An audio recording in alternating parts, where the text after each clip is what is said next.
Hello, I'm Severn Suzuki speaking for ECHO, the Environmental Children's Organization. We're a group of 12 and 13-year-olds trying to make a difference. Vanessa Seti, Morgan Geisler, Michelle Quigg, and me. We've raised all the money to come here ourselves, to come 5,000 miles to tell you adults you must change your ways. Coming up here today, I have no hidden agenda. I am fighting for my future. Losing my future is not like losing an election or a few points on the stock market.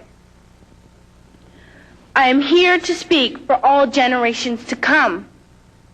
I am here to speak on behalf of the starving children around the world whose cries go unheard.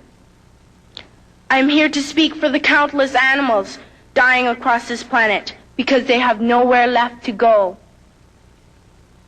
I am afraid to go out in the sun now because of the holes in our ozone. I am afraid to breathe the air because I don't know what chemicals are in it. I used to go fishing in Vancouver, my home, with my dad, until just a few years ago we found the fish full of cancers. And now we hear of animals and plants going extinct, every day vanishing forever. In my life, I have dreamt of seeing the great herds of wild animals, jungles and rainforests full of birds and butterflies. But now I wonder if they will even exist for my children to see. Did you have to worry of these things when you were my age? All this is happening before our eyes, and yet we act as if we have all the time we want and all the solutions. I'm only a child, and I don't have all the solutions. But I want you to realize, neither do you. You don't know how to fix the holes in our ozone layer. You don't know how to bring the salmon back up a dead stream. You don't know how to bring back an animal now extinct. And you can't bring back the forest that once grew where there is now a desert. If you don't know how to fix it, please stop breaking it.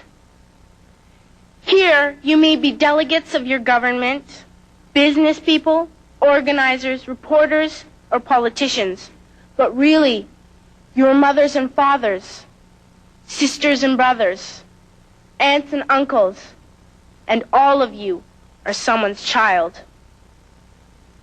I'm only a child, yet I know we are all part of a family, 5 billion strong. In fact, 30 million species strong. And borders and governments will never change that. I'm only a child, yet I know we are all in this together and should act as one single world towards one single goal. In my anger, I am not blind, and in my fear, I am not afraid of telling the world how I feel. In my country, we make so much waste. We buy and throw away, buy and throw away, buy and throw away, and yet northern countries will not share with the needy. Even when we have more than enough, we are afraid to share. We are afraid to let go of some of our wealth. In Canada, we live the privileged life, with plenty of food, water, and shelter. We have watches, bicycles, computers, and television sets. The list could go on for 2 days. 2 days ago, here in Brazil, we were shocked when we spent time with some children living on the streets.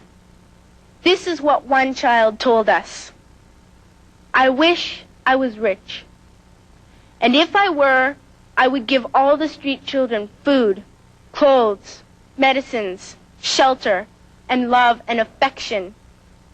If a child on the streets who has nothing is willing to share, why are we who have everything still so greedy? I can't stop thinking that these are children my own age, that it makes a tremendous difference where you are born. That I could be one of those children living in the favelas of Rio. I could be a child starving in Somalia, or a victim of war in the Middle East, or a beggar in India.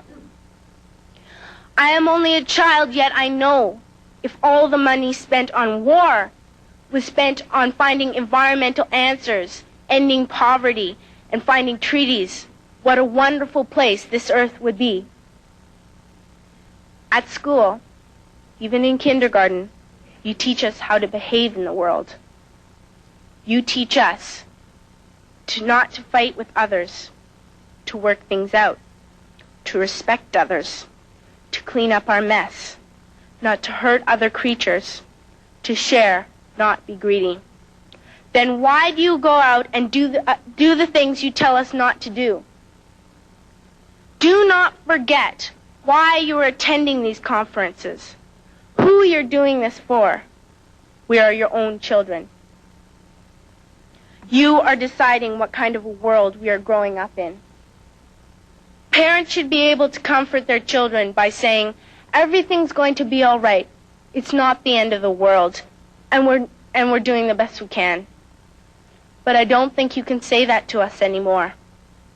Are we even on your list of priorities? My dad always says, you are what you do, not what you say. Well, what you do makes me cry at night. You grown-ups say you love us, but I challenge you, please, make your actions reflect your words. Thank you.